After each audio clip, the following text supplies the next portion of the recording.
한국의 문화 얼마나 아시나요? 19번째로 세종대왕에 대해 알아보겠습니다.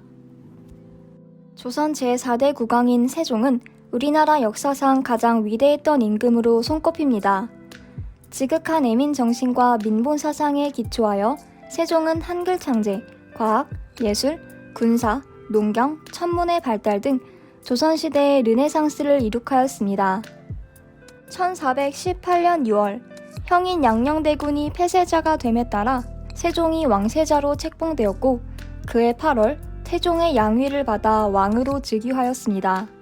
어려서부터 독서를 좋아하고 학문을 사랑하던 세종은 그때까지 이름만 남아있던 집현전을 실질적인 연구기관으로 개편하여 학자 양성과 학문 연구의 근거지로 삼았습니다.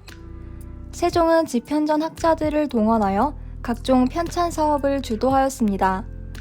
세종 10년대부터 정치, 법률, 역사, 유교, 문학, 어학, 천문, 지리, 의학, 농업기술 등 다양한 분야의 서적들이 끊임없이 편찬되었습니다. 또한 세종대에는 과학기술이 크게 발전하였습니다. 경복궁 경회루 북쪽에 석축 간이대가 준공되었고 이곳에서 관원들이 매일 밤 천문을 관측하였습니다.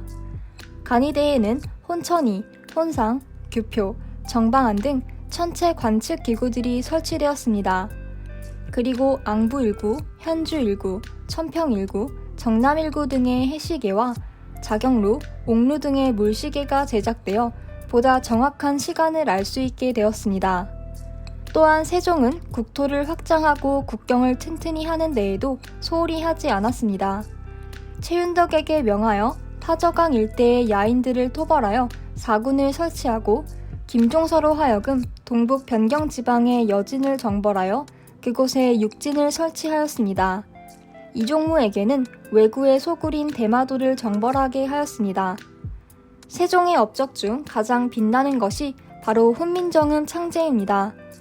세종 25년인 1443년 우리의 문자인 훈민정음을 만들었고 1446년에는 새 문자를 만든 목적과 원리를 밝힌 책인 훈민정음을 편찬하였습니다. 그 전까지 우리 조상들은 구어와 문어가 전혀 다른 이중적인 언어 생활을 해왔습니다.